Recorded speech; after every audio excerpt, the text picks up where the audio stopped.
Has anybody seen Anthony Elanga? Oh, this is getting outrageous now, mate. I brought you a video at like 7 AM talking about Elanga, thinking surely it's going to get announced today. We are still waiting.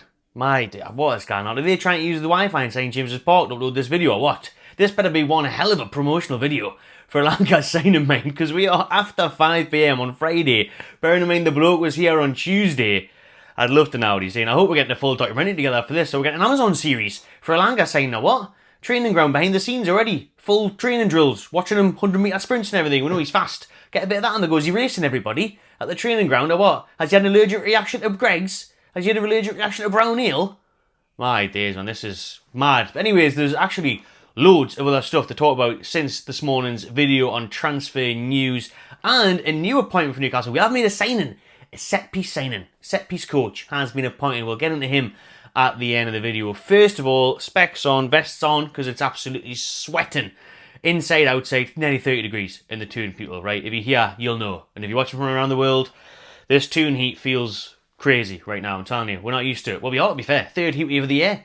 But honestly, it's really, really hot. Really, really hot. Really, really sweaty. Really, really stinky. Giorgio Scalvini, look at the weather. Do you like your Italian weather? How about your Newcastle weather? It's hotter here, feels it, more humid.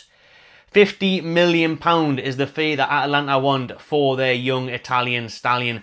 And Newcastle are apparently in talks with the club to try and make a deal happen. But as you know, we're probably going to be negotiating that fee, as we always do. The player himself is understood to be flattered of the interest from Newcastle United and Eddie Howe, and he is very much up for a move. With the video we did a couple of weeks back on Scalvini, we talked about an interview we did with Dello Sport, the Italian outlet, a couple of years ago, I think it was 2023, stating his desire to play in the Premier League, stating his desire to be in England, and obviously that's where it's at, you know what I mean? All these kids grew up dreaming of playing in the biggest league, and he's no different. However, as I mentioned before, it will take £50 million to begin a conversation.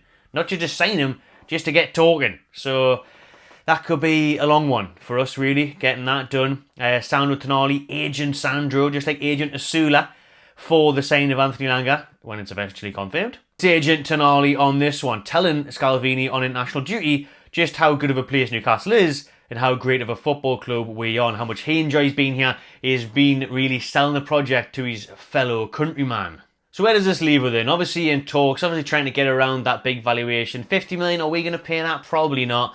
But they are carrying out preliminary work on a possible deal for Giorgio Scalvini, according to Mark Douglas at the iPaper, and everyone in Italy's still reporting that we are very much interested in that defender. Is he the one you would choose? Again this week, we've seen links once more to Mark Gahey, with Liverpool not quite getting that deal over the line yet.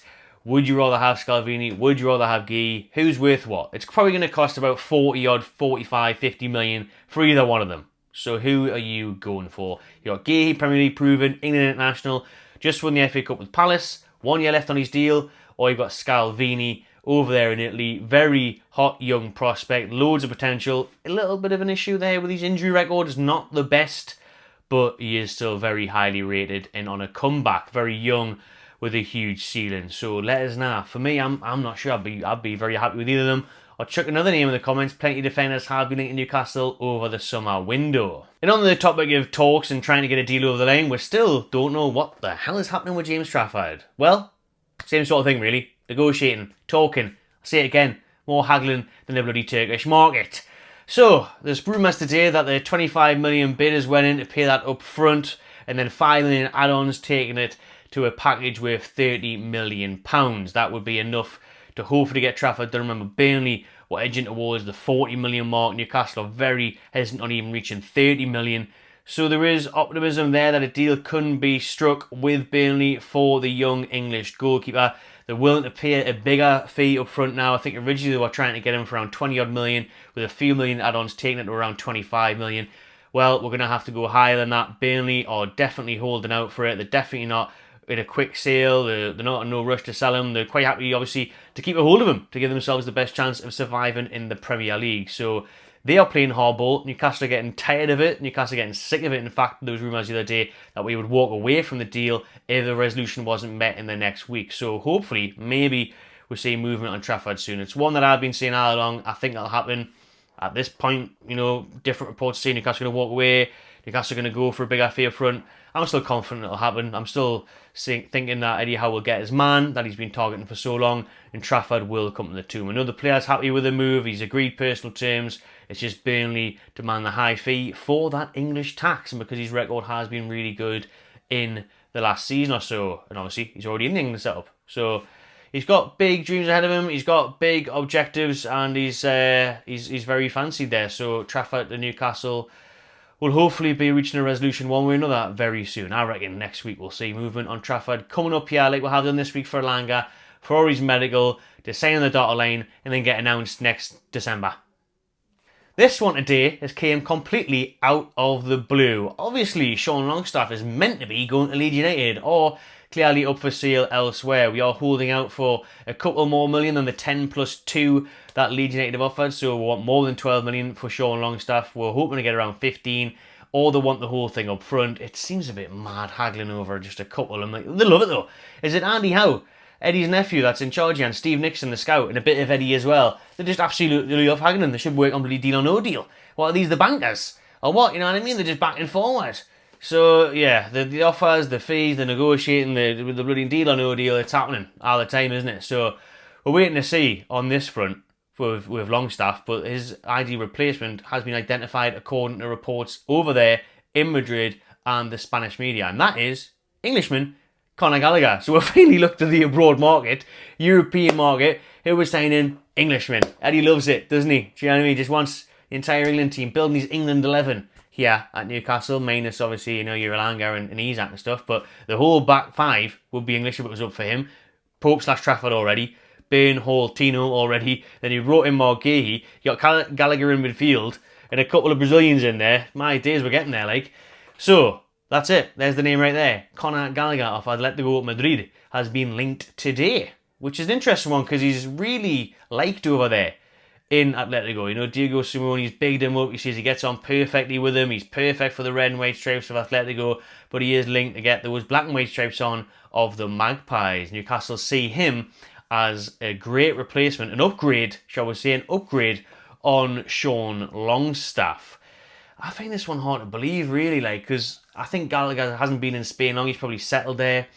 Would he start ahead of a Tonali or a Bruno Joelinton? I'm not sure. For me, anyways, by the way, I actually like this signing. I think it'll be great squad depth, something we need and must improve on if we're going to do well in Champions League and domestically and all the rest of it. We're going to need more signings like this, to be honest. More experienced heads to turn to, and Gallagher's one of them. You know, he's played in big games for Chelsea, big games for Madrid and for England and the rest of it. So we are apparently seriously considering a move for him this summer. That would obviously depend on the departure of Longstaff, maybe Joe Willock as well. So that would be an exciting one for me, an interesting one to watch. I do like Gallagher. You know, he's a workhorse. He's got great ethic, great personality, grafts, bit of a dog in him, you know, tough to deal with. And he is still pretty good on the ball as well, a good technical player. So I liked him when he was at Crystal Palace. His loan spell was brilliant, wasn't it, from Chelsea? Didn't get much of a chance at Stamford Bridge. He went out there to go Madrid. He's shining there in the Liga and for them in the Champions League. So it'll be quality. But I just look and I think Gallagher now, he's got his ponytail, he's settled in Spain. Is he going to want to come to Newcastle and fight for his place as well? He's not just coming here and going to be guaranteed a start. Far from it. So I don't know. But if we were to get that one done, I'd be happy with it. Let us know your thoughts on a potential move for Conor Gallagher. So who is the signing we have made then? It is a set-piece coach, not a player. No, it's not a goalkeeper for once, that's good news, but it's not a player we need either. It's not even an official announcement from Elanga. Who knows, by the time this video gets edited out, Elanga should be announced at 6 o'clock surely, shouldn't he? We'll wait and see. But Newcastle United have appointed Martin Mark as their set-piece coach, so we're going down the Arsenal route. My God, don't give him loads of airtime. Don't get the cameras on him. It's cringy as out what Arsenal do. The fans are painting bloody murals of the bloke, you know what I mean? A mural of a set-piece coach, my God. But if he has the success he's had over there at FC Midtjylland in Denmark, you might just get that, to be fair, because he's been there for 3.5 years, a similar role. And the 31-year-old has implemented an innovative set-piece strategy that has yielded impressive results under head coach Thomas Thomasberg. What a name that is. This is from Newcastle United's website, by the way.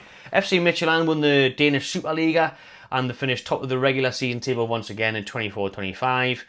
27 of their 64 league goals were scored from set pieces during the most recent campaign. I mean, that's a decent old percentage and chunk of their goals. So he's doing something right there. But, I mean, it is Denmark, like. But, again, it is a set piece. Set pieces, set pieces. And we don't score many. The only one that comes to mind is the best one of all. Dan Burns header in that Carabao Cup final. So he'll be pleased with that appointment. He'll be fancying a few more goals. He said himself he'd let you get on the score sheet more, utilise his height more. So, I mean, listen, I'm all for bringing new ideas to the club, bringing some creativity in there, trying to improve set pieces and whatnot, so it makes sense. It's fine by me. Guess it takes the load off one of the other coaches. So if he can come in, implement some new creative ideas and get us some more goals from your corners and your goal kicks and your free kicks. Goal kicks would be a big ask, to be fair, but all the rest of the set pieces, then that would be happy days. And he's coming in hot. He's coming in straight away. We're getting this one over the line quickly. Where's his promo video? He's actually going to be there in time for the trip to Celtic next Saturday. So great. We'll have him and Elanga starting, hopefully, next Saturday. That'd be nice. Can't wait. I'm actually looking forward to that, to be fair. A week tomorrow, Celtic Park, 10,000 joys going down there. That should be a good one. But there we go. There's loads of little bits of news there we've touched on in this quick video. I am starting to sweat again, so I need to jump in the shower. So thanks for watching, everyone. Second video today. If you haven't seen the first one, check it out. And if you haven't subscribed already, please do that for and give a like, because we're closing on 43,000 subscribers. Love to see it. And hopefully we'll love to see Elanga's official announcement very, very soon. Thanks for watching, everyone. Take care. Enjoy your weekend. See you later.